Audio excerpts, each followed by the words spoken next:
तो मेरे प्यारे प्यारे रसगुल्लों, ठीक है, आज जो हम लेके आएंगे क्लास 10 वालों के लिए ये फिजिक्स का जो टॉपिक है, ठीक है, उसी के बारे में जो है हम आज चर्चा करेंगे। ठीक है, फिजिक्स में जो है जो चीज़ें आपको पढ़नी है उसी के बारे में हमको जानना है। ठीक है, तो फिजिक्स का आज पहला चैप्टर स्टार्ट करते हैं हम, जो कि आपके सामने है। ये चैप्टर जो है आपका 9 मिलेगा। ठीक है, ये चैप्टर कौन सा मिलेगा? तो चैप्टर जो मिलेगा ये आपका 9वां चैप्टर मिलेगा। और ये फिजिक्स का जो इस चैप्टर का जो नाम है, ठीक है, चैप्टर कौन सा है? तो मेरे रसगुल्लों, ठीक है, चैप्टर ये आपका 9वां फिजिक्स में मिलेगा। ठीक है, जो 9वां फिजिक्स में मिलेगा ये चैप्टर, ठीक है, इसको मैं हाईलाइट करके आपको इस सब चीज़ें इसमें बताते हुए चलूँगा। तो मेरे रसगुल्लों इस चीज़ को बहुत ध्यान से देखिएगा। सबसे पहले बात करूँ तो चैप्टर 9वां जो है ये चैप्टर का नाम क्या है? तो लाइट, ठीक है, light reflection, right, reflection and refraction. ठीक है, यानी कि प्रकाश क्या है मेरे रसगुल्लों? प्रकाश, परावर्तन तथा अपवर्तन, ये आपके चैप्टर का नाम है, जो कि बहुत ही इम्पॉर्टेंट है। ठीक है, तो आइए हम ज़्यादा देर ना करते हुए टॉपिक को स्टार्ट करते हैं और इसमें हर एक चीज़ को सॉल्व करते हुए चलते हैं। ठीक है, चलिए, ये रहा है आपके सामने जो कि चैप्टर है। ठीक है, आप देख पा रहे हैं कि ये चैप्टर कौन सा है। ठीक है, मैं इस चीज़ को आपको दिखाते हुए चलूँगा। चलिए देखते हैं ये जो चैप्टर है, अगर हम बात करें तो चैप्टर 9वां है। ठीक है, मैं इसको हाईलाइट करते हुए चलूँगा। ठीक है, चैप्टर कौन सा है? ये 9वां चैप्टर है। जो 9वें चैप्टर है, 9वें चैप्टर का नाम क्या है? लाइट, ठीक है, रिफ्लेक्शन, रिफ्लेक्शन का मतलब होता है परावर्तन, ठीक है, रिफ्रैक्शन यानी कि अपवर्तन, यानी कि प्रकाश, परावर्तन तथा अपवर्तन।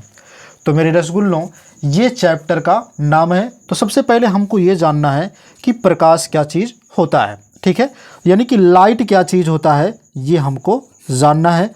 तो मेरे रसगुल्लों लाइट क्या है इसकी परिभाषा हम देखते हैं। तो ध्यान रखिएगा कि लाइट वह चीज़ होता है, ठीक है, ऐसी ऊर्जा होती है जो हमें किसी वस्तु को देखने में, ठीक है, सहायता करती है। जैसे मेरे कहने का मतलब क्या है मेरे रसगुल्लों, आप देख पा रहे हैं कि प्रकाश क्या है? प्रकाश यानी कि लाइट एक प्रकार का, तो हेडिंग क्या लगाएंगे आप? प्रकाश, उसमें लिखेंगे आप प्रकाश एक प्रकार की ऊर्जा है। प्रकाश क्या है मेरे रसगुल्लों? एक प्रकार की ऊर्जा है जो हमारी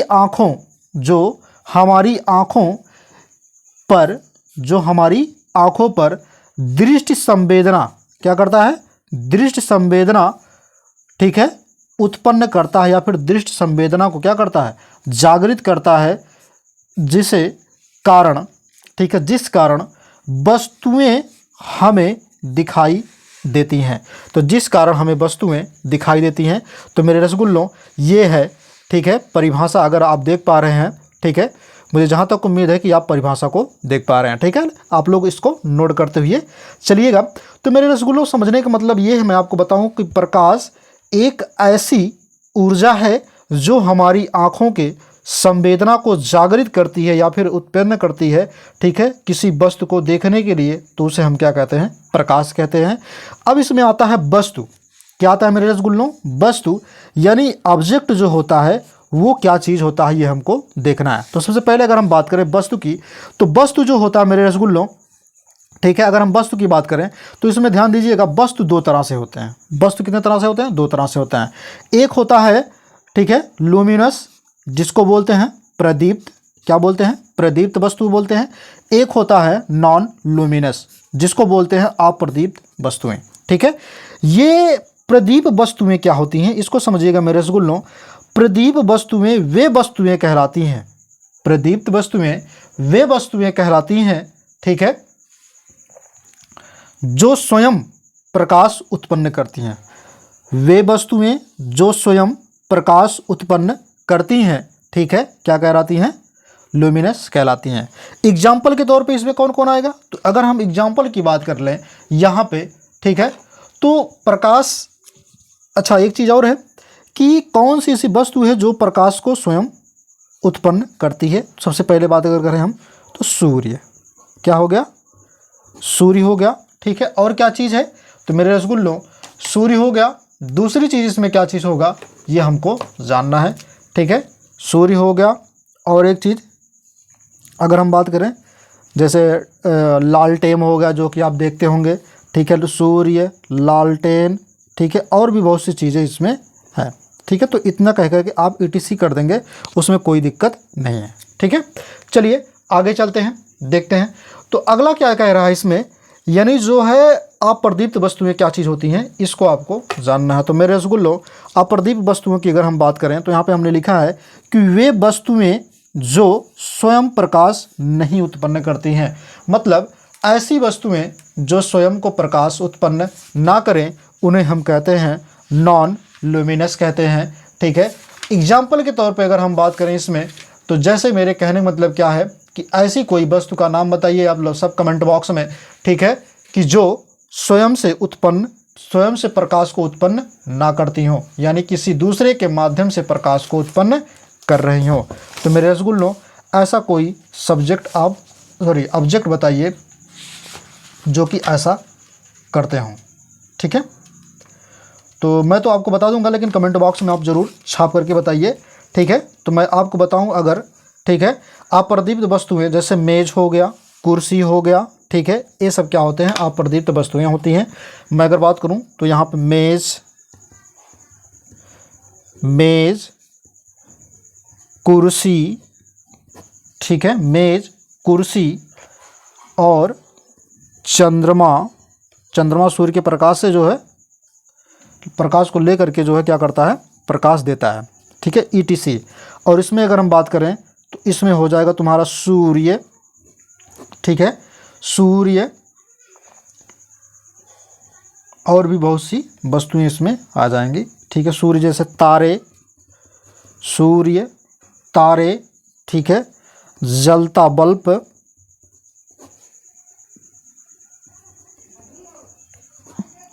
बाकी ETC कर देना, ठीक है। तो मेरे रसगुल्लों ये आप हेडिंग डाल करके इतना लिख लिए होंगे। चलते हैं आगे, देखते हैं प्रकाश के गुण को देख लेते हैं, ठीक है। तो ये रहा आपके सामने प्रकाश के गुण की जो हेडिंग है, ये आपके सामने है, इस प्रकार से कुछ आपको दिखाई दे रहा होगा, ठीक है। तो प्रकाश के गुण में अगर हम बात करें तो इसमें क्या होता है, प्रॉपर्टीज ऑफ, ठीक है, प्रॉपर्टीज ऑफ लाइट, यानी प्रकाश के गुण। तो प्रकाश के गुण की अगर हम बात करें तो पहला गुण क्या है, प्रकाश विद्युत चुंबकीय तरंगों के रूप में चलता है। कैसे चलता है मेरे रसगुल्लों, प्रकाश जो होता है ये विद्युत चुंबकीय तरंगों के रूप में चलता है, ठीक है। अगला क्या है, अगला जो पॉइंट है वो है प्रकाश की, ठीक है, तरंग दैर्ध्य जो होता है वो 3900 एंगस्ट्रॉम से, ठीक है, 7800 एंगस्ट्रॉम तक होता है। क्या होता है, प्रकाश की तरंग दैर्ध्य कितना होता है, 3900 एंगस्ट्रॉम से 7800 एंगस्ट्रॉम तक इसका तरंग दैर्ध्य होता है, ठीक है। तो चलिए मेरे रसगुल्लों आगे देखते हैं, अगला जो पॉइंट कहा है उस चीज़ को हम जानते हैं, ठीक है। अगला कहा इसमें प्रकाश के कारण वस्तु को देख पाते हैं, ठीक है। हम प्रकाश के कारण क्या करते हैं, वस्तु को देख पाते हैं। प्रकाश यानी कि अर्थात कहने का मतलब क्या है, जो प्रकाश होता है मेरे रसगुल्लों, ठीक है, वो हमको देखने में सहायता करता है किसी वस्तु को, ठीक है, लेकिन प्रकाश दिखाई नहीं देता। लेकिन प्रकाश क्या होता है, दिखाई नहीं देता। चलिए आगे देखते हैं मेरे रसगुल्लों, आगे क्या कह रहा है पॉइंट, अगला कह रहा है इसमें प्रकाश, क्या कह रहा है, प्रकाश निर्वात में चल सकता है, यानी कि निर्वात में प्रकाश चल सकता है, जिसकी जो है निर्वात में प्रकाश की चाल पूछी जाती है, जो कि होता है 3 × 10⁸ मीटर प्रति सेकंड होता है, जिसकी चाल आपको दिया गया 3 × 10⁸ मीटर प्रति सेकंड। ध्यान रखना एक चीज़ मेरे रसगुल्लों, मीटर प्रति सेकंड यानी कि उसका मात्रक जरूर लिखिएगा फिजिक्स में, नहीं तो वो गलत माना जाता है। तो मेरे रसगुल्लों इतनी बातें आपको समझ में आ गई। चलते हैं अगला टॉपिक देखते हैं, ठीक है, सॉरी टॉपिक कह रहे हैं, अगला पॉइंट देखते हैं, ठीक है, जो कि अगला पॉइंट कह रहा है, यानी कि 5वां पॉइंट आपके सामने है। इस प्रकार से कह रहा है इसमें प्रकाश सीधी रेखा में चलती है। प्रकाश कैसी चलती है मेरे रसगुल्लों? एक सीधी रेखा में चलती है। प्रकाश कैसी चलती है? एक सीधी रेखा में चलती है। इसे सरल रेखा रेखीय संचरण कहते हैं। जो प्रकाश सीधी रेखा में चलती है उसे हम क्या कहते हैं? रेखीय संचरण कहते हैं। ठीक है, तो इतनी बातें क्लियर हो गई। बाकी आगे की चीज़ें जो है हम देखते हैं, यानी इसमें अब देखते हैं छठवां टॉपिक क्या कह रहा है। ठीक है, सॉरी टॉपिक कह रहे हैं, छठवां पॉइंट क्या कह रहा है इसको देखते हैं। छठवां पॉइंट कह रहा है कि प्रकाश पारदर्शी माध्यम से, ठीक है, प्रकाश पारदर्शी माध्यम से, ठीक है, पारगम्यित हो जाती है, यानी कि पारदर्शी माध्यम से आर पार हो जाती है, लेकिन अपारदर्शी माध्यम में से नहीं गुजर पाती। यानी कहने का मतलब जैसे ईंट हो तो ईंट में से कोई भी चीज़ गुजर, यानी प्रकाश जो होता है वो गुजर नहीं पाती। जैसे मान लीजिए मैंने ये पेन लिया है तो ऊपर से लाइट जो आ रही है, ये लाइट क्या होगी, इससे गुजर करके नीचे नहीं पड़ेगी। ठीक है, क्योंकि इसकी परछाई देख रहे हैं आप नीचे बन रही है। सेम वही चीज़ मैं आपको समझा रहा हूँ। ठीक है, आगे चलते हैं अगला पॉइंट का। इसमें प्रकाश चमकदार होती है। प्रकाश कैसी होती है? चमकीली होती है। ये चिकने पृष्ठों से परावर्तित हो जाती है। ये चिकने जो पृष्ठ होते हैं उससे क्या हो जाती है? परावर्तित का मतलब क्या हो जाता है? वो उससे विचलित हो जाती है। आप देखते होंगे, ठीक है, कोई भी प्रकाश की किरण अगर इस तरह से आती है, ठीक है, जैसे मान लीजिए कोई एक चिकना तल है, ठीक है, अगर यहाँ पे चिकना तल है तो इस चिकने तल में क्या होता है, यहाँ पे मान लेते हैं एक चिकना तल है, अगर प्रकाश की किरण जैसे आई है तो क्या होगी? परावर्तित होकर के वो लौट जाएगी। ठीक है, तो यही चीज़ इसमें समझाने का मतलब है। ये चिकना तल है, ये कोई मतलब मिरर है। ठीक, इतनी बातें क्लियर हो गई। तो मेरे रसगुल्लों जब इतनी बातें क्लियर हो गई, ठीक है, तो आगे की तरफ हम लोग चलते हैं। तो अगला क्या कहा है इसमें, ठीक है, जो कि आपके सामने मैं आपको दिखा दूं। अगर हम बात करें, ठीक है, इसमें कहा है नोटेड कुछ पॉइंट्स हैं जो कि आप नोट कर लीजिएगा। ठीक है, इसमें कुछ नोट पॉइंट हैं जो कि आपके लिए महत्वपूर्ण भूमिका निभाएंगे। चलिए देखते हैं, नोट आप लिखिएगा, उसके बाद पॉइंट स्टार बना के लिखिएगा। स्टार में क्या लिखेंगे आप कि प्रकाश के चलने की पथ को प्रकाश की किरण कहते हैं। यानी कि प्रकाश की किरण किसे कहते हैं? जिस पथ पर प्रकाश चलती है, यानी कि जिस पथ पर प्रकाश चलती है उसे हम क्या कहते हैं? प्रकाश किरण कहते हैं। ठीक है, अगला स्टार के बना के लिखिएगा क्या है कि प्रकाश किरणों के समूह को प्रकाश पुंज कहते हैं। यानी कि जो प्रकाश पुंज होता है, जो किरण का समूह आता है, जैसे मान लीजिए किरण के समूह का मतलब ये होता है कि अगर हम यहाँ पे, ठीक है, एक बिंदु ले लेते हैं तो यहाँ पे अगर कोई भी किरण यहाँ से आ जाती है ऐसे करके, ठीक है, तो इसे क्या कहेंगे? प्रकाश पुंज कहेंगे। ये किरण प्रकाश के जो समूह होंगे इसी को हम कहेंगे प्रकाश पुंज कहेंगे। ठीक है, तो इसे हम क्या कहेंगे? प्रकाश पुंज कहेंगे। ठीक, क्योंकि समूह कहा तो प्रकाश पुंज तभी होगा। ठीक है, तो इतनी बातें क्लियर हो गई। आगे चलते हैं, अगला हेडिंग आप क्या डालेंगे? प्रकाश का परावर्तन हेडिंग डालेंगे, जो कि होता है रिफ्लेक्शन ऑफ लाइट होता है। ठीक है, रिफ्लेक्शन ऑफ लाइट अगर आप हेडिंग डालेंगे, ठीक है, उसमें आप लिखेंगे क्या कि प्रकाश का परावर्तन किसे कहते हैं। सबसे पहले आपको ये चीज़ लिखना पड़ेगा। चलिए देखते हैं कि प्रकाश का परावर्तन किसे कहते हैं। ठीक है, जब प्रकाश की किरणें किसी चिकने तल या परावर्तक तल से टकराकर वापस उसी माध्यम में लौट जाती हैं तो इसे ही, ठीक है, रिफ्लेक्शन ऑफ लाइट कहते हैं, यानी कि प्रकाश का परावर्तन कहते हैं। तो मेरे रसगुल्लों इसके समझाने का मतलब ये है कि जब प्रकाश की किरणें किसी चिकने तल से टकराती हैं या किसी परावर्तक तल से टकराती हैं तो पुनः उसी माध्यम में वापस लौट जाती हैं, इसे ही रिफ्लेक्शन ऑफ लाइट कहते हैं। ठीक, तो जो कि आपको मैंने समझाया। चलिए देखते हैं अब कैसे कैसे क्या चीज़ होता है, इसको आप देखिए। ठीक है, मैं यहाँ पे आपको अंडरलाइन कर दूंगा। जैसे मान लेते हैं ये एक मिरर है, ये हमने एक मिरर बनाया। ठीक है, M1 व M2 यानी कि परावर्तक तल है, ये दर्पण हमने किया, इसके बीच में एक हमने बिंदु रखा। ठीक है, जहाँ पर क्या हो रहा है वो बिंदु रखा जहाँ पर आपतित किरण जो हो रही है, ये मतलब आपतित किरण मतलब आने वाली, आपतित मतलब आ रही है, आपतित मतलब आने वाली। ठीक है, तो आपतित किरण को हमने लिया। अब आपतित किरण क्या हो रही है, जब ये दर्पण से पड़ रही है, ठीक है, जब ये दर्पण जो होता है, दर्पण पे जब पड़ रही है तो क्या हो रहा है, परावर्तित हो रहा है, यानी कि परावर्तित होकर के ये वापस चली जा रही है, मतलब परावर्तित होकर के ये चली जा रही है।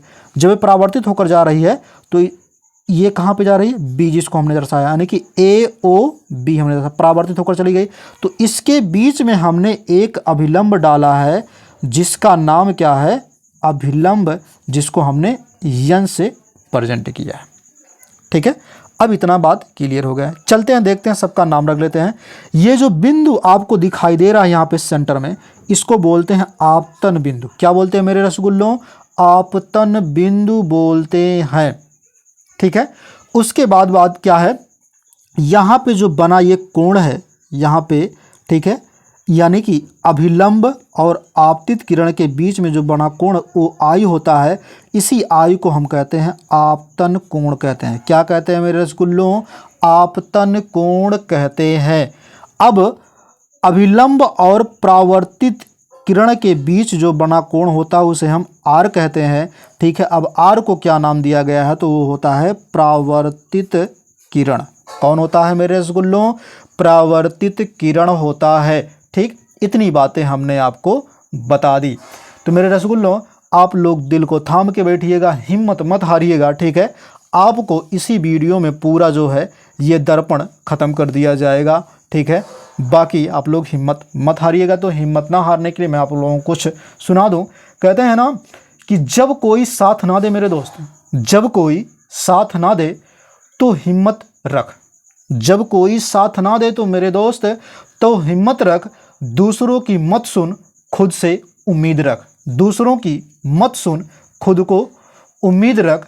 वक्त मुश्किल है पर ढल जाएगा, खुद पर यकीन रख, ये वक्त भी टल जाएगा, खुद पर यकीन रख, ये वक्त भी टल जाएगा। तो चलते हैं मेरे दोस्तों आगे की तरफ मेरे रसगुल्लों।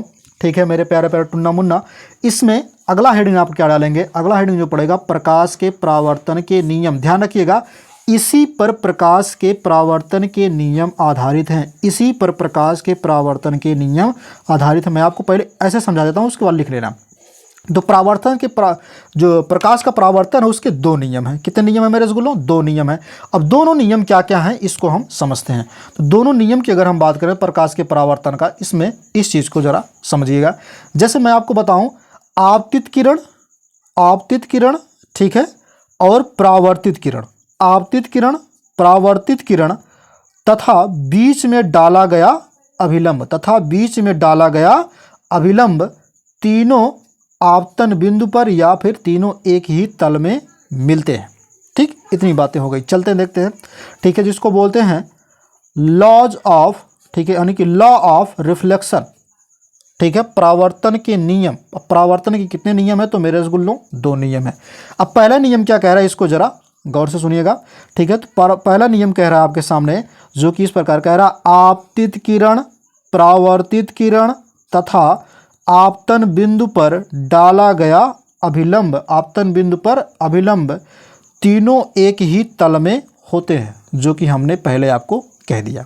ठीक है, दूसरा नियम क्या कह रहा है, इसको समझिएगा। दूसरा नियम कह रहा है परावर्तन कोण। ध्यान रखिएगा, परावर्तन कोण का मतलब कौन सा था, ये वाला, ये वाला परावर्तन कोण। परावर्तन कोण आर, परावर्तन कोण आर, ध्यान दे रहे हैं आप, इस चीज को देखें, परावर्तन कोण आर बराबर है किसके, अपवर्तन कोण आई के, यानी कि ये वाला कोण, ठीक है, इस वाले कोण के बराबर है।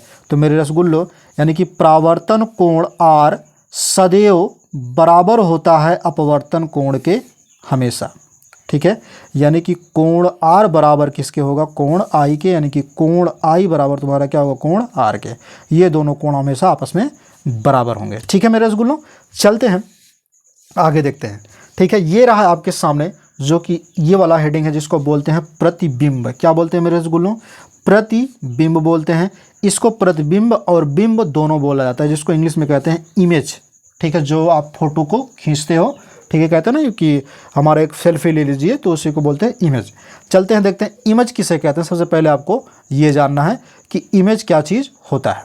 ठीक है, अब इमेज की अगर हम बात करें तो मेरे रसगुल्लों, सबसे पहले आप इमेज जानिए कि इमेज क्या चीज़ होता है, इसकी परिभाषा क्या है। ठीक है, चलिए देखा जाए। अब इसमें जो परिभाषा कह रहा है प्रतिबिंब की, कह रहा है जब प्रकाश की किरणें वस्तु के किसी बिंदु से चलकर, जब प्रकाश की किरणें वस्तु के किसी बिंदु से चलकर, ठीक है, परावर्तन के पश्चात किसी दूसरे बिंदु पर जाकर मिलती हैं, किसी दूसरे बिंदु पर जाकर मिलती हैं अथवा आती हुई प्रतीत होती हैं, मिलती हैं अथवा आती हुई प्रतीत होती हैं, तो इस दूसरे बिंदु को पहले बिंदु का प्रतिबिंब कहते हैं। तो इस दूसरे बिंदु को पहले बिंदु का प्रतिबिंब कहते हैं। मेरे रसगुल्लों, ये चीज़ समझ में आ गया। अब जो प्रतिबिंब होता है, अगर हम बात करें रियल इमेज की, तो रियल इमेज जो होता है ये दो प्रकार का होता है। सबसे पहले अगर हम बात करें, पहला जो होता है वो होता है रियल इमेज। क्या होता है? Real image. दूसरा होता है आपका वर्चुअल इमेज, जिसको बोलते हैं वास्तविक प्रतिबिंब, और इसको बोलते हैं आभासी प्रतिबिंब। ठीक है, इतनी बातें समझ में आ गई। तो चलते हैं, देखते हैं मेरे रसगुल्लों कि रियल इमेज क्या होता है और वर्चुअल इमेज क्या होता है, यानी कि वास्तविक प्रतिबिंब क्या होता है और आभासी प्रतिबिंब क्या होता है, ये हमको देखना है। चलिए देखते हैं अब इस चीज़ को कि किस चीज़ को कैसे कैसे सॉल्व किया जाए। चलिए देखते हैं। सबसे पहला टॉपिक क्या है आपके सामने, इस प्रकार से आप हेडिंग लगाएंगे और लिखेंगे रियल इमेज, ठीक है, जिसको बोलते हैं वास्तविक प्रतिबिंब। ठीक है, अब इसमें लिखेंगे क्या वास्तविक प्रतिबिंब में, जो कि हमने लिखा है, लिखेंगे क्या, जब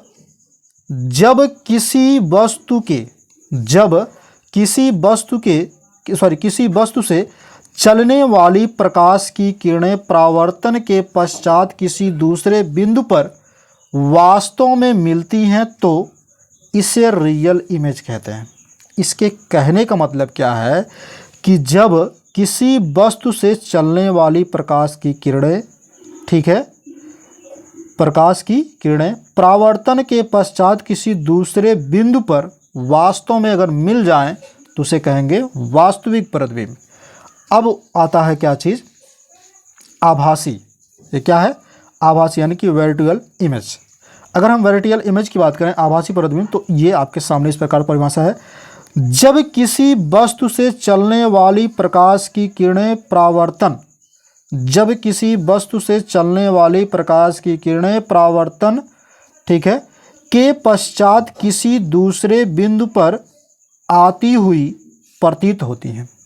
मतलब इसमें प्रतीत हों, आपको दिखाई ना दे लेकिन प्रतीत हों कि वो क्या हो रही हैं, आती हुई प्रतीत हो रही हैं।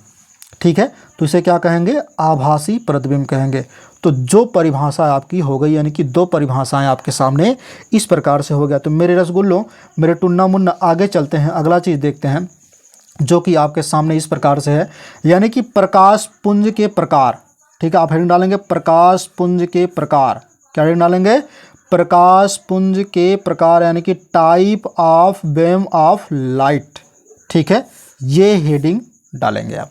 ठीक है, अब ध्यान रखिएगा, प्रकाश पुंज के प्रकार में अगर हम बात करें तो ये तीन प्रकार के होते हैं। सबसे पहली अगर हम बात करें इसमें, ठीक है, अगर हम सबसे पहली की बात कर लें तो इसमें याद रखिएगा एक चीज़ हमेशा, ठीक है, प्रकाश में तो पहला जो होता है यहाँ, ठीक है, जिसको बोलते हैं समांतर किरण पुंज। क्या बोलते हैं?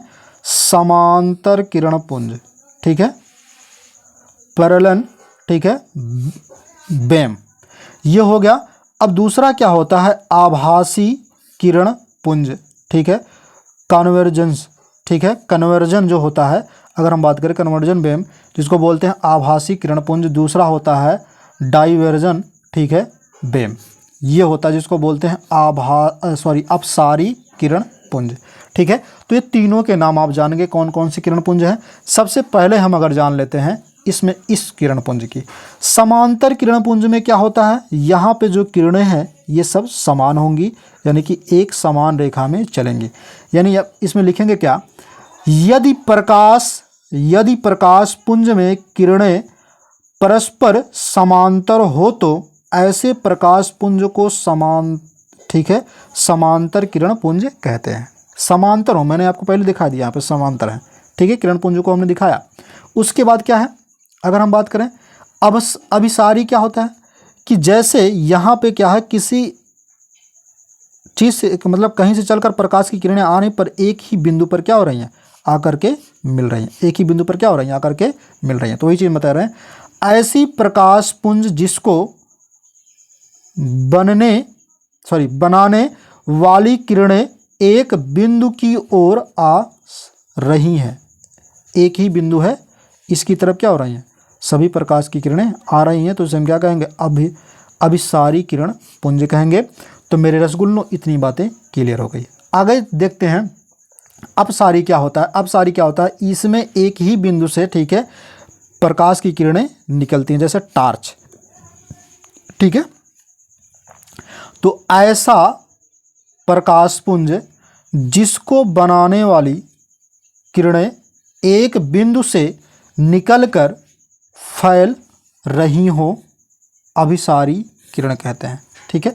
इसमें केवल आपको ये डिफिनेशन लिखना था, ठीक है, तो हमने लिखवा दिया। चलते हैं, आप देखते हैं मिरर, ठीक है, ये आपके लिए इंपॉर्टेंट है, यानी कि दर्पण की अगर हम बात करें, मिरर की बात करें अगर हम, तो इसमें आपको जानना ज़रूरी है, ठीक है।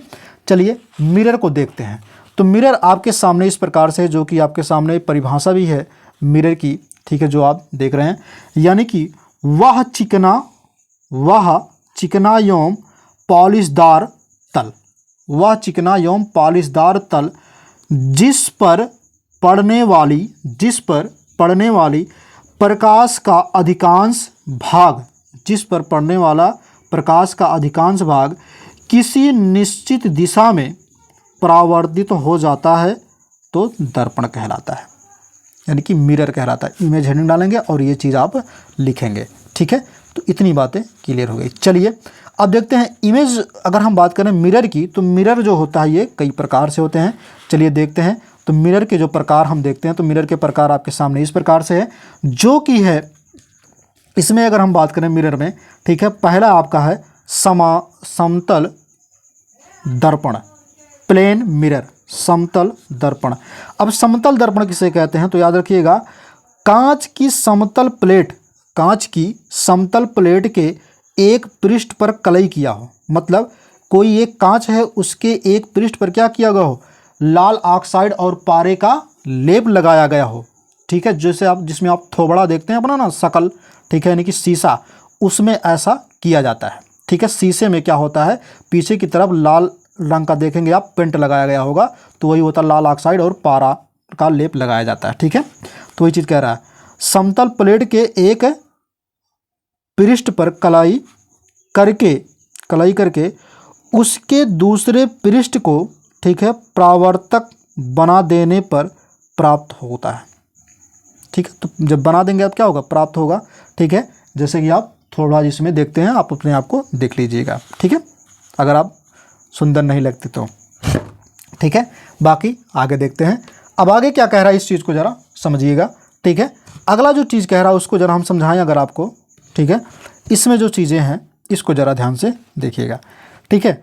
आगे कह रहा है इसमें कि अवतल दर्पण, जिसको बोलते हैं कॉनकेव मिरर, कॉनकेव यानी कि अवतल दर्पण क्या होता है, जिसके परावर्तक तल दबे हुए होते हैं, परावर्तक तल दबे हुए होते हैं, उसे हम क्या कहते हैं, अवतल दर्पण कहते हैं। अभी मैं आपको बना करके दिखा देता हूँ अवतल दर्पण किसे कहते हैं, ठीक है। तो मेरे ख्याल से हाँ, पीछे मैंने बनाया है, जैसे कि मैं आपको दिखा दे रहा हूँ, परावर्तक तल, ठीक है, परावर्तक तल यहाँ पे क्या है, दबे हुए हैं। चलिए देखते हैं, यहाँ पे ये आप देख पा रहे होंगे, ठीक है, जो कि आपके सामने इस प्रकार से है, ये जिसको बोलते हैं, ठीक है, अवतल दर्पण यानी कि कॉनकेव मिरर। ये देख रहे हैं परावर्तक तल क्या हुआ, ये जो परावर्तक तल है ना, ये वाला, ये अंदर की तरफ क्या हुआ, धंसा हुआ है, ठीक है, तो अंदर की तरफ धंसा हुआ, और इस साइड में जो हमने इस तरह से किया है, इसको हमने क्या किया, कलाई किया है, ठीक है, यानी कि लाल ऑक्साइड का हमने लेप लगा दिया है। तो उसके बाद ये परावर्तक तल है, तो अंदर की तरफ धंसा हुआ, तो उसे क्या कहेंगे, अवतल दर्पण कहेंगे, ठीक है।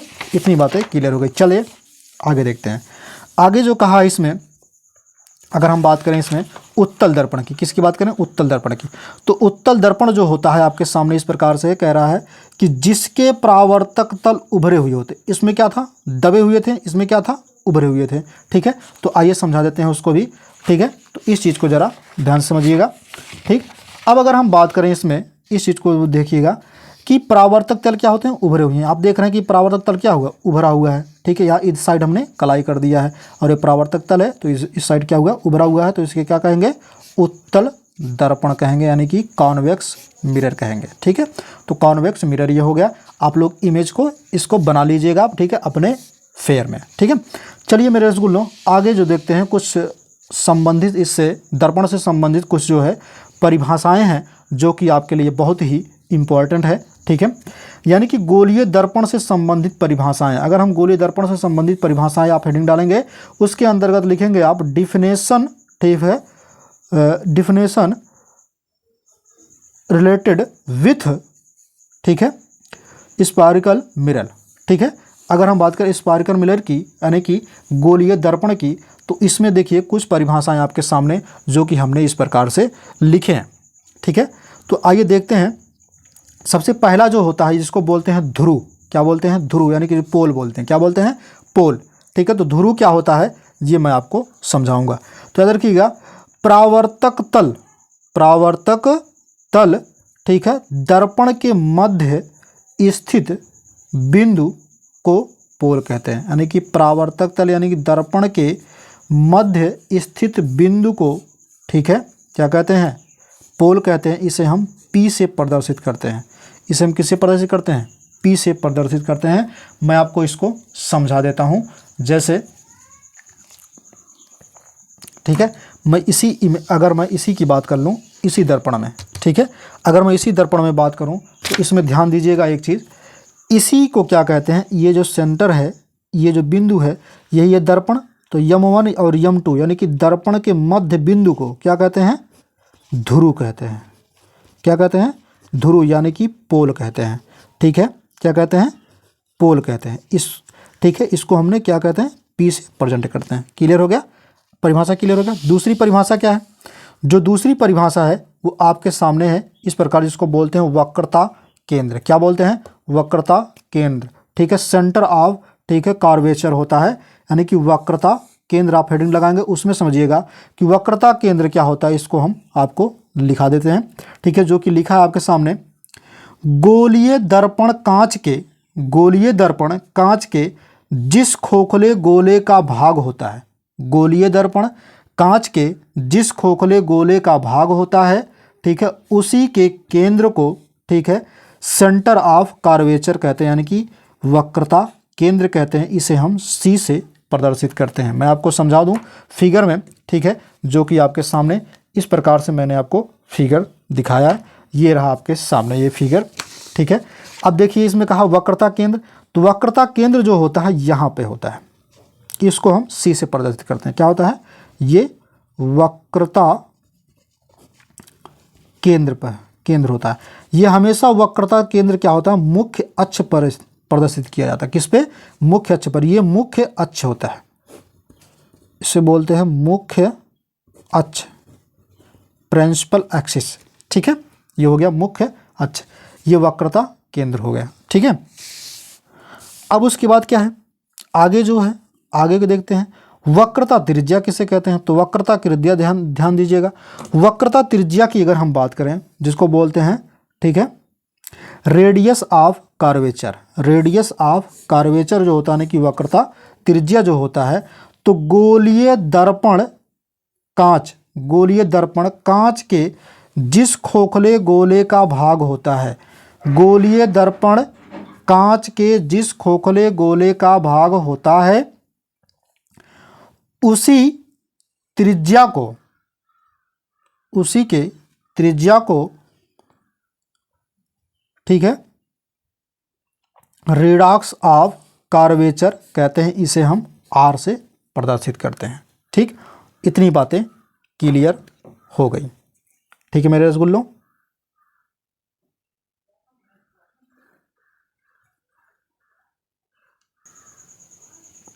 ठीक है, तो इतनी बात आपने जाना। चलिए अब देखते हैं वक्रता त्रिज्या क्या होता है। तो अभी आपने क्या पढ़ा इसमें कि गोलीय दर्पण कांच के जिस खोखले गोले का भाग होता है उसी के त्रिज्या को क्या कहते हैं, वक्रता त्रिज्या कहते हैं। यानी कि यहाँ से लेकर के यहाँ तक की जो दूरी होती है उसे हम क्या कहते हैं, आर से प्रदर्शित करते हैं, इसे हम कहते हैं वक्रता त्रिज्या। ठीक है, यहाँ से लेकर के यहाँ तक की दूरी को हम क्या कहते हैं, वक्रता त्रिज्या कहते हैं, इसे हम आर से प्रदर्शित करते हैं। ठीक है, आगे चलते हैं, देखते हैं आगे जो चीज़ें कहा है उस चीज़ को देखिए।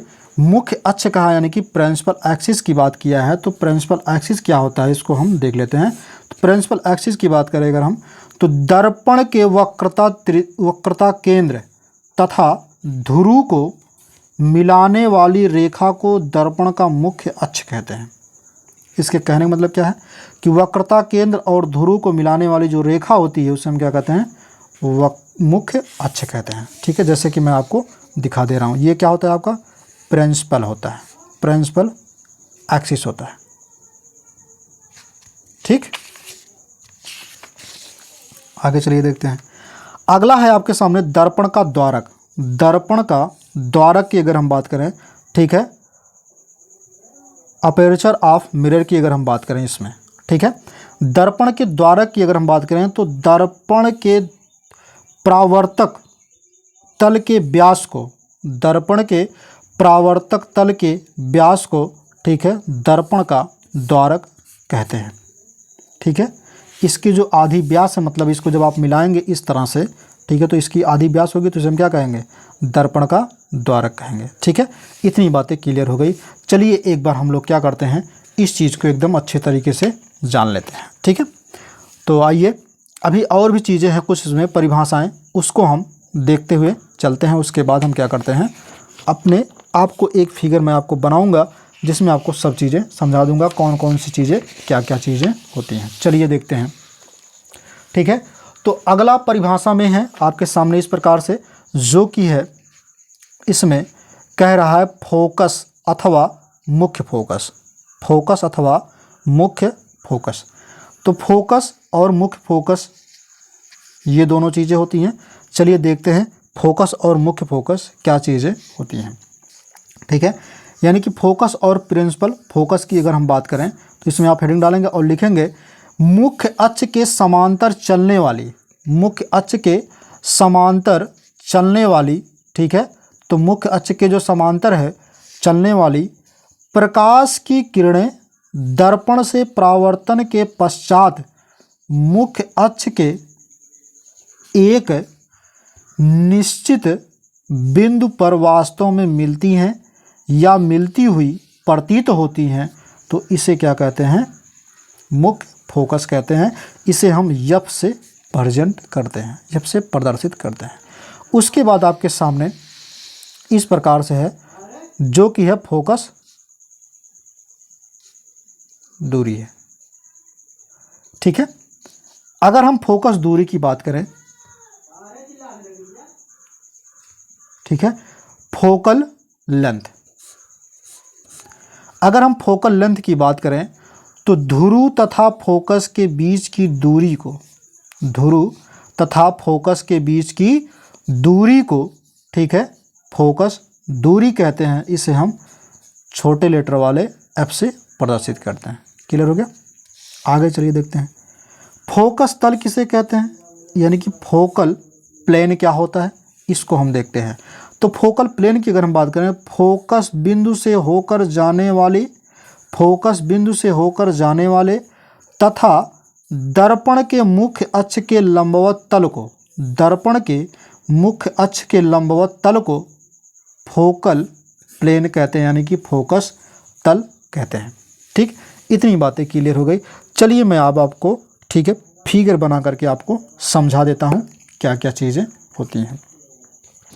ठीक है, चलिए फिगर बना दिया जाए, है ना, और आपको समझा भी दिया जाए कि क्या चीज़ें क्या क्या होती हैं। सबसे पहले मैं आपको क्या करता हूँ, एक दर्पण बनाता हूँ। ठीक है, ये आपके सामने ये दर्पण है, यम1 और यम2 है। इसके बीच में जो बिंदु होता है इसे हम P से प्रेजेंट करते हैं, जिसको आप क्या बोलते हो, ध्रुव बोलते हैं। क्या बोलते हो, ध्रुव, यानी कि प्रिंसिपल बोलते हैं, सॉरी पोल बोलते हो। ठीक है, अब यहाँ से जो एक रेखा जाती है ध्रुव तक, जो C से होकर जाती है, ये सी क्या होता है, ये वक्रता केंद्र होता है। क्या होता है, वक्रता केंद्र होता है। ठीक है। अब यहाँ से जो ये किरणें गई हैं, ये जो रेखा गई है, इसको हम बोलते हैं मुख्य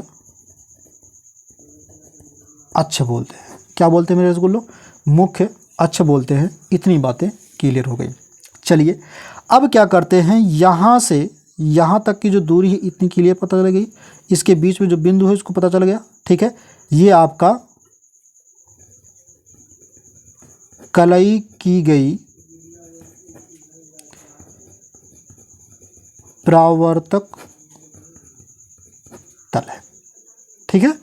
अब इसमें क्या है, सबसे पहली बात तो मैं आपको हर एक चीज़ इसमें बता दूंगा।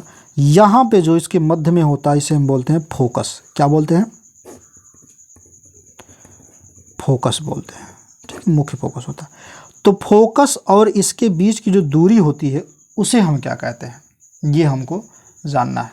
ठीक है, तो याद रखिए फोकस और ध्रुव के बीच की जो दूरी होती है वो हमने पहले बताया आपको, उसे हम कहते हैं फोकस दूरी कहते हैं। क्या कहते हैं, फोकस दूरी कहते हैं, जो कि आपके सामने इस प्रकार से है।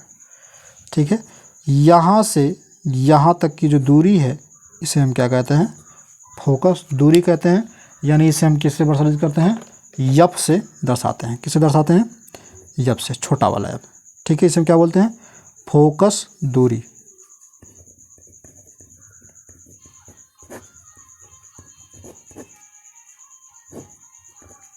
ठीक, इतनी बातें क्लियर हो गई। अब इसमें कुछ चीज़ें ऐसी हैं जो आपको जानना पड़ेगा, जैसे वक्रता केंद्र हो गया। ठीक है, वक्रता त्रिज्या, वक्रता केंद्र जान गए, वक्रता त्रिज्या होगा, ये क्या चीज़ होता है, ये किस बला का नाम है, ये सब चीज़ें आपको जाननी है। ठीक है, तो चलिए हम जानते हैं और आपको बताते हुए भी चलते हैं। ठीक है, सबसे पहले अगर हम बात कर लें यहाँ पे कैसे कैसे क्या चीज़ होगा, इसको आप जानिए। अगर आप यहाँ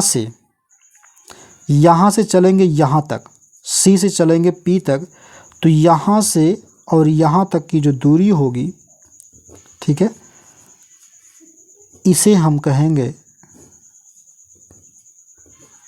आर, यानी कि वक्रता त्रिज्या बोलेंगे। क्या बोलेंगे, वक्रता त्रिज्या, जिसे हम आर से प्रदर्शित करते हैं। समझ में आ गया इतनी बातें। अब इसमें फोकस तल कौन है, जो इस पर फोकस बनाएगा वही फोकस तल होगा। ठीक है, बाकी और चीज़ें क्या हैं इसमें, जैसे वक्रता त्रिज्या होगा, दर्पण का द्वारक हो गया। अब दर्पण का द्वारक क्या है, तो इसके व्यास को कहेंगे। यानी इसको जब आप इसे घुमाएंगे ऐसे डाट डाट करके, तो इसका क्या बनेगा, ये व्यास ही नहीं होगा। गोल में जब इसे ऐसे घुमाएंगे तो ये आपका क्या बनेगा, ये व्यास ही तो बनेगा। तो यही क्या होगा, ये जो व्यास है इसे हम कहेंगे दर्पण का द्वारक। क्या कहेंगे इसे, दर्पण का द्वारक कहते हैं। इसी व्यास को दर्पण का द्वारक कहते हैं। ठीक है, वक्रता केंद्र आपको पता चला गया, पोल पता चला गया, वक्रता त्रिज्या, दर्पण का द्वारक, मुख्य अक्ष। ठीक है, तो इतनी बातें हमने बनाया। आप उस तरह से लिख करके आप एक स्थान पे, ठीक है, इस फिगर को बना सकते हैं। ठीक है, चलिए आगे हम लोग देखते हैं। ठीक है, अब आगे क्या था इसमें, आप लोग हेडिंग क्या डालेंगे, इस चीज़ को ध्यान दीजिएगा। ठीक है, उसके बाद जो आप हेडिंग पड़ेगी, यानी कि फोकस तल के बाद जो हेडिंग आप डालेंगे वो फोकस दूरी तथा वक्रता त्रिज्या में संबंध हेडिंग डालेंगे। फोकस दूरी तथा वक्रता त्रिज्या में संबंध हेडिंग डालेंगे, यानी कि relation between focal length and, ठीक है, रेडियस ऑफ, ठीक है, कर्वेचर। ये आप हेडिंग डालेंगे और इसमें आपके सामने इस प्रकार से जो चीज़ हमने बनाया है जो कि आप देखेंगे। तो इसमें स्टेटमेंट आप क्या लिखेंगे, सबसे पहले आप इस चीज़ को लिख लीजिए। ठीक है, उसके बाद हम समझाते हैं आपको। ठीक है, लिखेंगे आप, माना यम1 और यम2 एक दर्पण है, जैसे कि आप यहाँ फिगर में देख रहे हैं। यम1 और यम2 क्या है, एक दर्पण है। इस वाले में समझाते हैं आपको। ठीक है, ये क्या है, एक, चलिए कोई भी एक समझा देते हैं, कोई दिक्कत नहीं है। यम1 और यम2 एक हमने दर्पण ले लिया। अब उसके बाद है जिसका ध्रुव पी, ध्रुव क्या है, ये तुम्हारा पी है, ध्रुव पी, ध्रुव क्या है, P है, और फोकस F है, तो फोकस क्या है तुम्हारा, F है, ठीक है। तथा वक्रता त्रिज्या C, और वक्रता त्रिज्या C क्या है, वक्रता त्रिज्या C है, ठीक है। मुख्य अक्ष पर एक समांतर AB, तो ये मुख्य अक्ष है, मुख्य अक्ष पर समांतर AB, नीचे वाले फिगर में देखिए एक समांतर AB, एक समांतर AB मुख्य अक्ष पर, ठीक है। वही चीज़ सेम है दोनों फिगर, ठीक है, AB, ठीक है। के बिंदु B पर आपतित, इस बिंदु पर आपतित, आपतित मतलब ये आ रही है, आपतित मतलब आई, इस बिंदु पर आपतित होती है यह किरण BF दिशा में परावर्तित होती है, यह C और यह परावर्तित होती है, यह C और B को मिलाया। उसके बाद हमने क्या किया, C और B को जब हमने यहाँ से मिलाया, C और B को जब हमने मिलाया, यहाँ से C और B को मिलाया, ठीक है। जब हमने C और B को मिलाया, फिर C B पर अभिलंब हो गया, C B पर क्या है, अभिलंब है, तो ये C जो है ये B पर क्या है, अभिलंब है। आप देख पा रहे हैं कि ये किस तरह से बन रहा है, ये इस तरह से बन रहा है, ऐसे ऐसे इस तरह से, ठीक है। तो इसे आपने A माना, इसे आपने इसे B और इसे F मान लिया, और यहाँ पे आपने C माना, ठीक है। ये इस तरह से बन रहा है, ये आपका दर्पण हो गया, समझ पा रहे हैं, यम1 यम2, ठीक है। तो चलिए आगे देखते हैं। अब इसमें इस चीज़ को मैं आपको समझाऊं इस तरह से, बिना फिगर के इसमें देखो समझ में नहीं आएगा, तो फिगर के साथ आप लोग समझने का प्रयास कीजिएगा, ठीक है। और मुझे जहाँ तक उम्मीद है ये फिगर के साथ समझ में आएगा।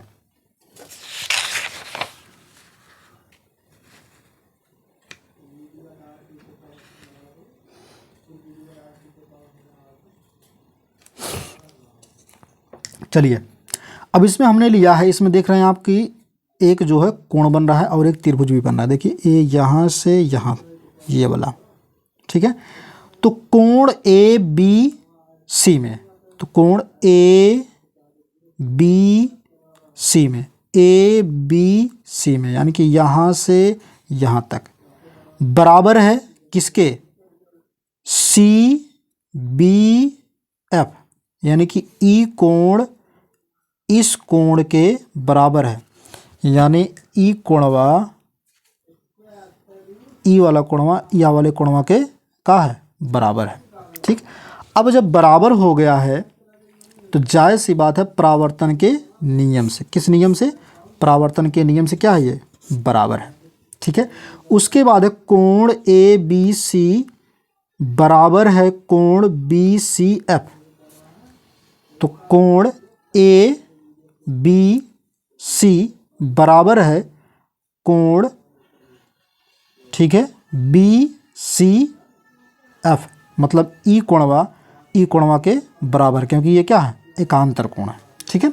आगे चलते हैं। उसके बाद कोण CBF बराबर है कोण BCF, यानी कि कोण CBF बराबर है कोण BCF के, ठीक है। इतनी बातें क्लियर हो गई। तो अब क्या होगा तुम्हारा BF, यानी कि BF ये वाला बराबर होगा किसके, FC के, BF बराबर है किसके, FC के, यानी कि E वाला बराबर है इसके, ठीक। जब बराबर होगा, ठीक है, तो BF बराबर होगा किसके, PF के, यानी कि BF बराबर होगा PF के, तो PF यानी कि E वाला एकरे बराबर बा, तो E वाला एकरे बराबर हुई, ठीक है, यानी कि E एकरे बराबर हुई, तो जायज़ सी बात है ये दोनों को बराबर हुई हैं त्रिभुज में, ठीक है, क्योंकि, ठीक है, B P के निकट है, क्योंकि क्या है, B P के निकट है। इतनी बातें क्लियर हो गई। चलिए आगे देखते हैं। तो हमने इसको समीकरण 1 माना था, तो समीकरण 1 में, ठीक है, 2 से, समीकरण 1 व 2 से, ठीक है। तो यहाँ पे हमने देखिए समीकरण 2 हमने ये बनाया, ठीक है। तो समीकरण 1 को जब हमने देखा इसमें, ठीक है, तो समीकरण 1 क्या है, पी एफ, तो पी एफ बराबर है एफ सी, यानी कि ये समीकरण आपका 2 है, ठीक है। यानी पी एफ यानी कि ये वाला बराबर है इसके, ठीक है। जब दोनों बराबर हैं तो जायज़ सी बात है पी एफ जो होगा, यानी कि पी एफ यहाँ से यहाँ तक की दूरी क्या है, तो पी और एफ से बीच की जो दूरी है उसे हम क्या मानते हैं, एफ मानते हैं। क्या मानते हैं, एफ, ठीक है, छोटे लेटर वाला। तो एफ हो जाएगा तुम्हारा, ठीक है। ये तब निकलेगा जब हम पूरी दूरियाँ लेंगे, जब हम पूरी दूरी लेंगे तभी तो ये निकलेगा, ठीक है। यानी इसमें हम क्या करेंगे, जोड़ेंगे, ठीक है। तो P F plus P F हो जाएगा, P F plus P F हो जाएगा, ठीक है। तो पी, इधर इस वाले में देखते, P F plus P F हो जाएगा, क्योंकि इसका दुगुना ये है, तो दोनों को हम जोड़ेंगे, ठीक है। बराबर करके P F plus F C, तो P F F C, P F F C, ठीक है, ये हो गया। अब आपको पता है यहाँ पे कि P F plus F C जो होता है, यानी कि पी एफ और एफ सी जो होता है, यहाँ से लेकर के यहाँ तक की दूरी, जो सी से दर्पण के जो दूरियाँ हैं उसको हम क्या प्रदर्शित करते हैं, आर से प्रदर्शित करते हैं। तो हमने यहाँ पे लिखा क्या है, आर लिखा है। देखिए ध्यान से, यहाँ पे हमने लिखा है आर, ठीक है, पी सी, यानी कि पी और सी को हमने क्या माना था, यहाँ देखिए इस वाले फिगर में आर क्या माना था, आर माना था, ठीक है। तो जब हमने आर माना, अब उसके बाद क्या है, यहाँ पे इसको जो जोड़ेंगे तो ये क्या आ जाएगा तुम्हारा 2pf हो जाएगा। तो 2pf जब होगा यहाँ पे, तो pf की दूरी क्या होगी, pf यहाँ से यहाँ तक की जो दूरियाँ हो क्या है, इसे हम f ही तो माने थे, यहाँ से यहाँ तक की दूरियाँ, तो हम इसको क्या लिखेंगे, 2f लिखेंगे। जब हम 2f लिख देंगे इसको, तो 2f हमको ये निकालना था, तो f का मान तो f निकालना है। तो f बराबर तुम्हारा क्या होगा, इसको ले जाएंगे उधर, तो तुम्हारा यहाँ गुणा है तो इधर आके भाग हो जाएगा, यानी कि कितना हो जाएगा, r/2 हो जाएगा। तो f बराबर तुम्हारा क्या हो जाएगा, r/2 हो जाएगा। यही है क्या चीज़ है, फोकस दूरी तथा वक्रता त्रिज्या में संबंध, इसी को कहते हैं, ठीक। तो आज की जो क्लास है केवल यहीं तक, बाकी फिर मिलेंगे आपके लिए नई वीडियो में। तब तक के लिए आप लोग हंसते रहिए, मुस्कुराते रहिए और जय हिंद।